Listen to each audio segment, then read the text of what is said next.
जय हिंद प्यारे बच्चों, स्वागत है आपके अपने channel Sonu sir math class में। तो चलिए आज के वीडियो में हम पढ़ेंगे मैथ में त्रिकोणमिति।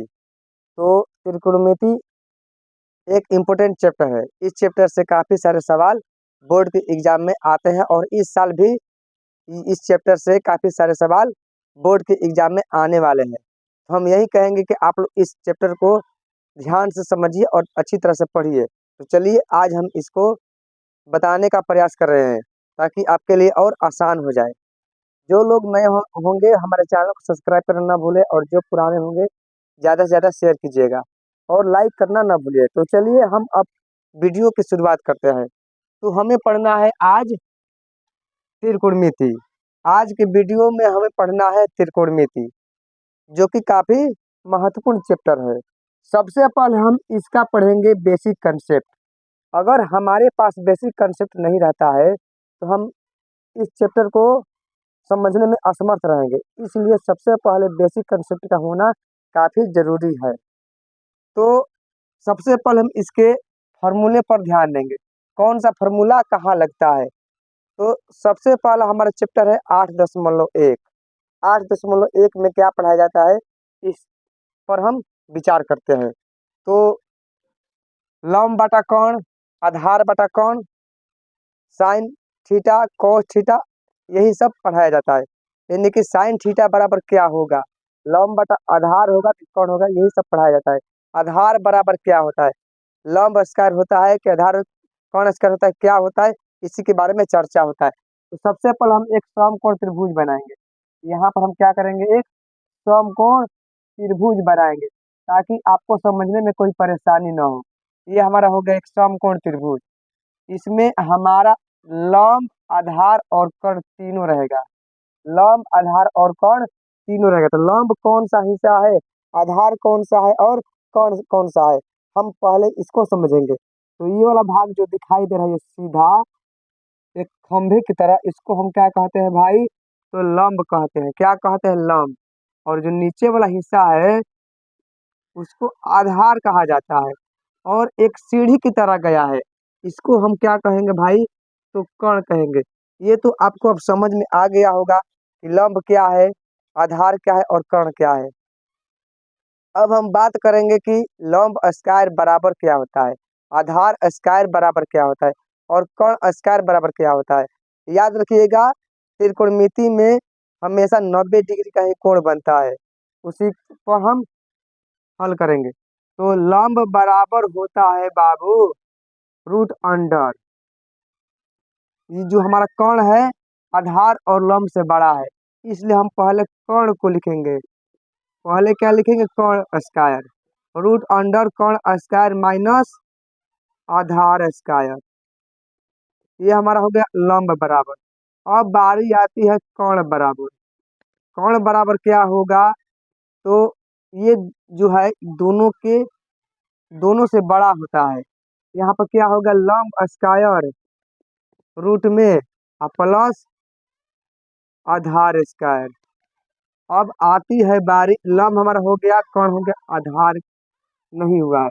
तो आधार बराबर क्या होगा, आधार बराबर होता है रूट अंडर कौन स्क्वायर माइनस लंब स्क्वायर। ये हमारा हो गया लंब, कौण और आधार का सूत्र। आपको अच्छी तरह से समझ में आया होगा।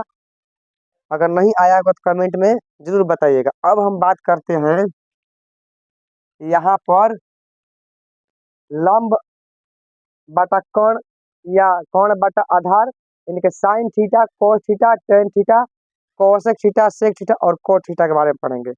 इसके बारे में हमें पढ़ना है sine theta, cos theta, tan theta, cosec theta,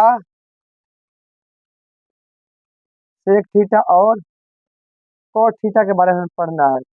यानी कि साइन थीटा बराबर क्या होता है, कोस थीटा बराबर क्या होता है, हम इसको याद नहीं करेंगे, हमें इसको समझना है। तो आपको हम एक ऐसा फॉर्मूला बताते हैं जिसके माध्यम से आप इसको आसानी से समझ लेंगे। वो फॉर्मूला हमारा क्या है? तो लाल बटा का है। क्या है? लाल बटा का है। एल ए एल, के ए। इसके मतलब यही होता है, एल से क्या होता है भाई? तो लंब होता है, के से कर्ण होता है।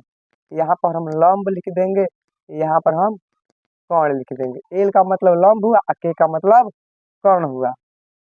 अब दूसरा नंबर पर है ए बटा के। ए बटा के का मतलब होता है आधार, और बाटा में कर्ण। तीसरे नंबर पर एल बटा ए है। एल बटा ए। एल का मतलब होता है लंब, और ए का मतलब होता है आधार।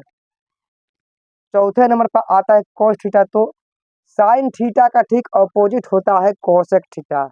साइन थीटा का अपोजिट क्या होता है भाई? तो कोसेक थीटा होता है। कहने का मतलब है कि एल बटा के है, यानी कि लंब बटा कर्ण है, तो कर्ण बटा हमारा लंब हो जाएगा, यानी कि के बटा एल हो जाएगा। तो कर्ण बटा हमारा क्या हुआ? यह लंब हुआ। उसके बाद हमारा आता है cos थीटा, जो कि सेक थीटा का अपोजिट होता है। उसी प्रकार जिस प्रकार साइन थीटा का अपोजिट कोसेक थीटा हुआ, ठीक उसी प्रकार यह किसका अपोजिट है? तो इसका अपोजिट है, यानी कि के बाटा में ए हो जाएगा। कर्ण बाटा में आधार हुआ। अब अंत में आता है cos थीटा, जो कि tan का अपोजिट होता है, यानी कि ए बाटा एल बराबर में क्या होगा? आधार बटा में लंब।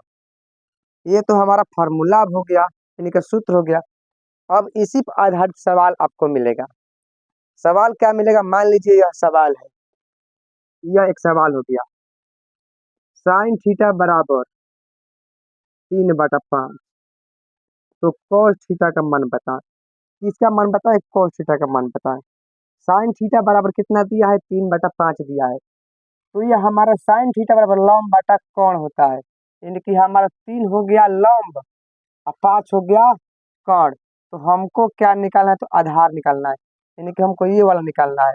इस फॉर्मूले पर हम जाएंगे। तो क्या होगा हमारा? Root under 5 square minus 3 square, क्या हो जाएगा? 5×25 और 9, यानी कि रूट में 16 का वर्गमूल 4 होता है। यानी कि कितना होगा हमारा आधार? आधार हमारा होगा 4। आधार हमारा कितना आया? 4 आया। तो cos थीटा का मान क्या होगा? तो cos थीटा बराबर यहाँ पर दिया है ए बटा के। ए बटा के यानी कि आधार बटा कर्ण। तो आधार हमारा कितना है? 4 आया। कर्ण कितना है? 5 है। इस प्रकार ये क्वेश्चन बनता है। तो हम उम्मीद करते हैं कि आप लोग का वीडियो काफ़ी बढ़िया लगा होगा, काफ़ी अच्छा लगा होगा। तो हम अब इससे रिलेटेड क्वेश्चन लेकर आएंगे। आज के लिए इतना ही। जय हिंद।